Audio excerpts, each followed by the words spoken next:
I'm Maria Schwartz along with Rachel Galligan, and welcome to the Winsidr Show where it's all about the W.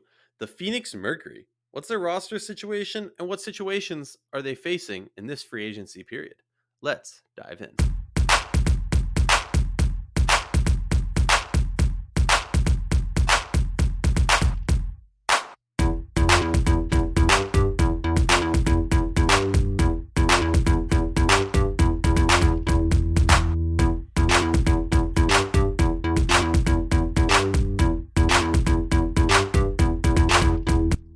If you like our show, please consider joining our Patreon community, patreon.com/Winsidr. For less than a cup of coffee a month, you can directly show support for the hard work we do covering the W. And don't forget to see our amazing staff's written content over at winsidr.com. Looking to get tickets for the upcoming WNBA season? Look no further than tickpick.com.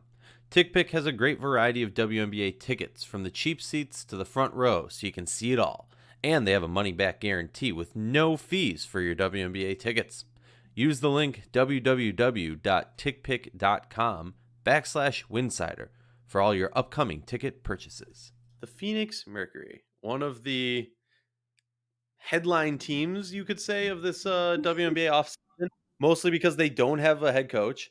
The funny thing is they don't have a head coach. They have a GM. Las Vegas Aces have a head coach, don't have a GM. Um, they're an interesting situation. Very. And this was going to be a shorter episode because they're an interesting situation that's very different from some of the other ones. Let's run down their roster and we'll talk and we'll dive into this and kind of explain why I find it interesting. And a lot of people might say, well, this is a lame one. Let's get into it. Current roster: Diana Taurasi, Skylar Diggins Smith, Brittany Griner, Bria Hartley, Kia Vaughn, Shea Petty on a training camp contract, and Brianna Turner also. And then you look at, the rest of their former roster, unrestricted free agents: Sophie Cunningham, Alana Smith, and Kian Nurse. So the reason it's so interesting is because they're in the same situation they were going into last year, of, and honestly, the same situation they've been in for the past 5 years. Diana Taurasi's coming the edge of her career. How can we put all the chips in? How can we make a push to the finals and win it all? Well, they made a push to the finals and then they just ran out of steam. And we've seen that happen, honestly, over the past few years in the W, where the team that lost in the finals had a crazy playoffs and just, sputtered out of control in the finals. They have 317K in cap space. But that's misleading because really that's 72K less due to Shea Petty's training camp contract. Now, I saw a lot of news out there, a lot of people on social media talking about how disrespectful it was that Shea Petty signed this contract or that they offered her this and Yeah, blah, we blah, need blah. to set that record straight for everybody.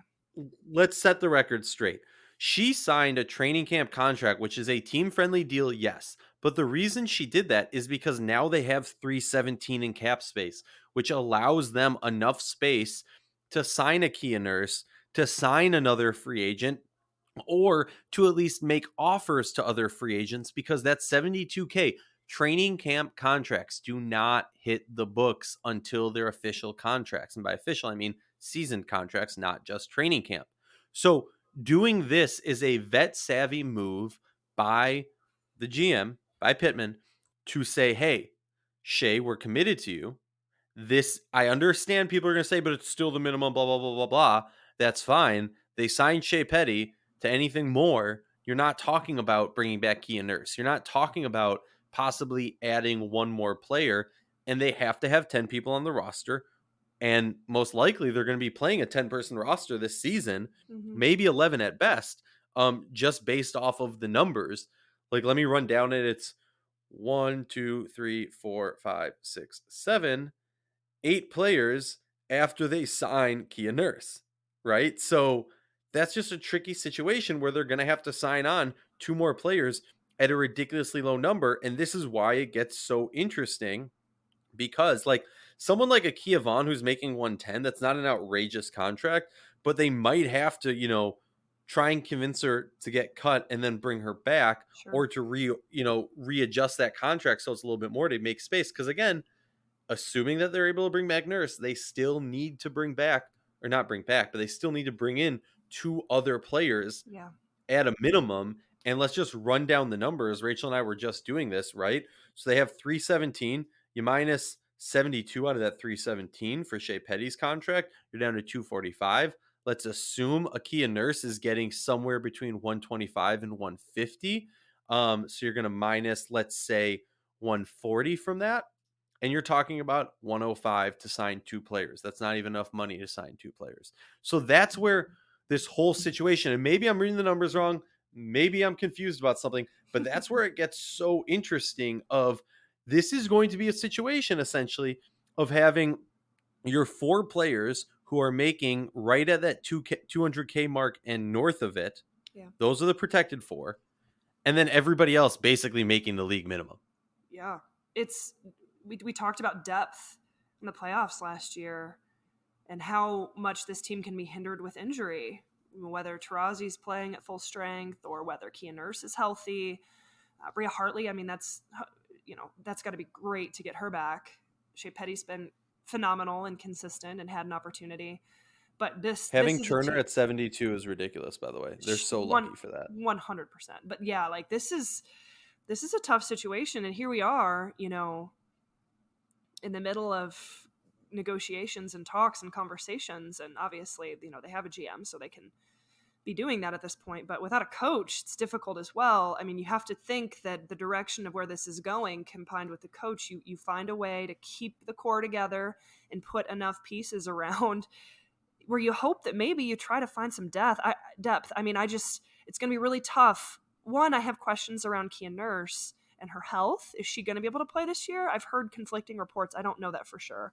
And then Sophie Cunningham. I mean, you've got to find a way to bring her back, but the way she played in the finals last year, and I think she really solidified herself in this league. And I could see a team coming at her with a pretty decent deal that Phoenix can't compete with. So this is Sophie Cunningham is one of those players, Rachel. Sorry to cut you off. That like, there's so many teams that could, and I know there's a lot of people out there who are not Sophie Cunningham fans, right? She's like a coin. It's either heads or tails, either love her or hate her. I find myself as that.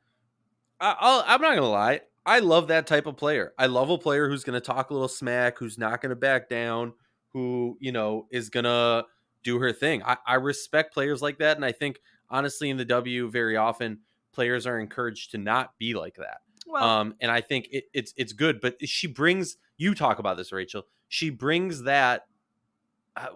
You explain it better than me. What does she bring to a team? Sophie Cunningham's the type of player that you either love her or you hate her, and it's been that way since she was in college. I mean, she has enemies upon enemies, but when she's on your team and she does what she does, and you want her on your team, right? And she has an edge to her. She has a chip on her shoulder. She has that, pardon my French, but like bitch in her, if you will, and that's not always super easy to find. And yeah, that can rub people wrong, but she has kind of a cold-blooded aspect as she's continued to find her footing in the WNBA, to be able to come in and knock down some shots, to be able to come in and, what was that game in the final? She went off and had like, was it 20 She had like something? 29, 30 Yeah, or like something. 30 or something. I mean, that's a huge bit of confidence, and she's now hitting her stride in this league, and I think it's only going to continue. So, I mean, that's an up-and-coming player in the league that if you're looking at Phoenix post-Tarazi era, she's a part of your identity because Tarazi has that Well, edge. she has that yeah, right. She has that Yes. Tarazi edge. I mean,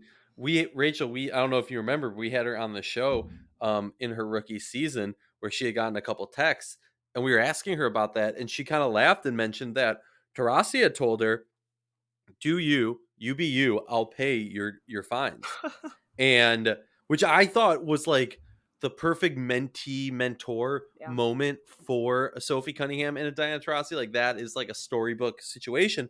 But I agree, she's that type of player who like you're just kind of waiting for her to have like 1 or 2 big games in a big spotlight to build that confidence Mm-hmm. and be that girl. Yeah. I mean, And she is a player she's not the most athletic, but as she says, she's farm strong or something like that. she'll rip Like your head she can off. bring a lot to a lot of Yeah. teams. Yeah, 100%. And it's infectious too amongst teams, and that's kind of been this identity for Phoenix for a while when they're clicking on that edge cylinder, if you will. And if you're looking at this roster and you're thinking, all right, well, what do we do? Who can we move if it comes down to it to make this work? Kia Vaughn? I mean, who else? Who else could you possibly look to go away from? I don't. I mean, Bria Hartley, she's at around 196, which is a great contract for her. But in order to Who's open paying? up, Who's going to pay her that? Right. right? I mean, in order to open up some space, like it has to be Kia Vaughn. And do they go away from Vaughn? I mean, I don't know. It's it's a tough situation. Props to Shea Petty, to continue to like take her opportunities, and her time is coming in terms of that paycheck. Like people don't need to necessarily look at this as a slap in the face. I think it's more so a credit to Shea Petty and her willingness to be a team player. And Well, I think, yeah. I mean, I just think it's one of those situations. It's not a slap in the face. Her time hopefully will come. I don't know how much longer her career is, sure, right? Because she we knows know who it's been, she is.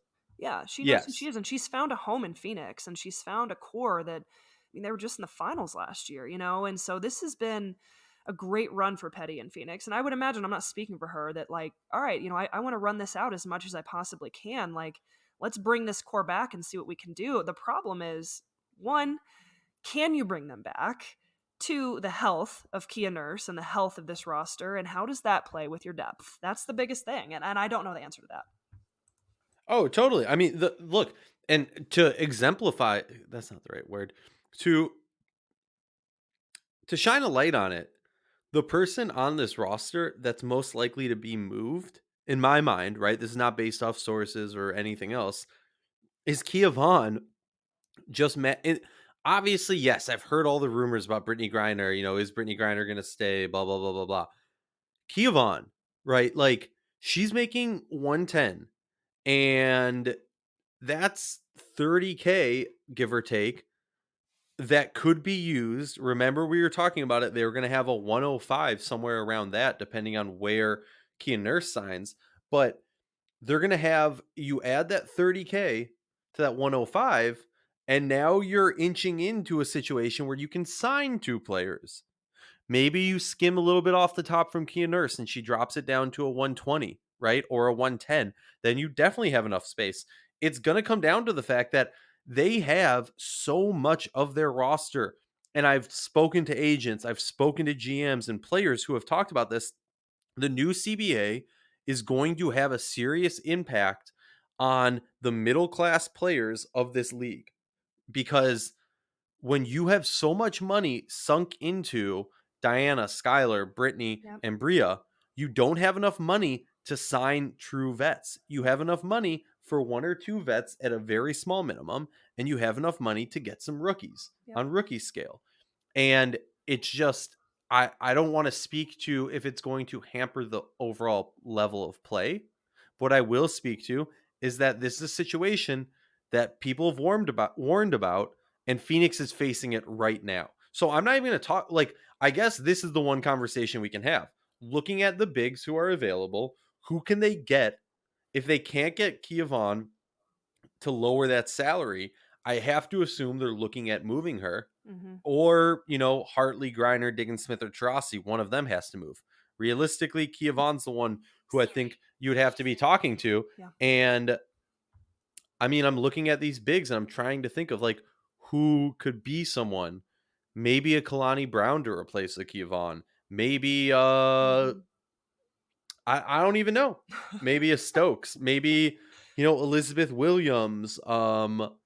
There isn't much opportunity. Maybe a Rashonda Gray. You're looking for somebody who honestly, point blank, isn't going to be getting big offers from other Right. teams, and Right. that's what they need right now Who's to run it back. serviceable? Which is, Yeah. yeah, serviceable. That's the word. Any final thoughts for this team? I mean, I realized it was kind of a short episode. I also realized that there's not much to talk about because I think we covered it all. Yeah, it's hard. I mean, it's difficult. A lot of question marks surrounding Phoenix. I mean, obviously we know this team has the star power. We know when they're hitting their stride and they're healthy what they can do. Hopefully Kia Nurse, is able to play, is able to play part of the season, is feeling 100%. I'm excited that Bria Hartley, will be returning and be able to get some consistency back in her play. And my God, they definitely needed it. But yeah, I mean, my biggest question is this going to end up being one of those cap space teams that we end up seeing with 10, and will they have a head coach by then? We'll see. If they don't have a head coach, they're going to do it like Athletes Unlimited style where like or whatever it is where you would like call the fans call the plays. I don't know. It's just one of those situations where maybe I'm reading something wrong. Maybe, you know, Richard Cohen can pop in on our next episode or DM me and tell me how wrong we were because of X, Y, and Z. I'm sure there's some nuance there that allows them a little bit more room. I'm just looking at it from, a simplistic person's point of view saying, I don't there isn't money somewhere, Right. right? Like there just don't have enough space. And that's why I assume Sophie Cunningham, unless something happens with Kia Vaughn or, Brittany Griner or Bria Mhm. Hartley, Mhm. I assume something's going to happen. And here's the other thing. If you lose a Brittany Griner, if you like, who do you then replace with it? I mean, I don't think we need to jump to that aspect of it. No, but I think that's my point more Right. so for the Mercury in the sense of like if the Mercury were looking like, oh, we need to clear some space, let's like you move a Brittany Griner, you're changing the makeup of this team so drastically that it's no longer a run back. Yeah, for sure. So Yeah. just my thoughts. Okay. That was Rachel Galligan. I'm Maria Schwartz, and we'll be back next time for the Atlanta Dream. If you want to sponsor an episode or something else regarding Winsidr, email us info@winsidr.com.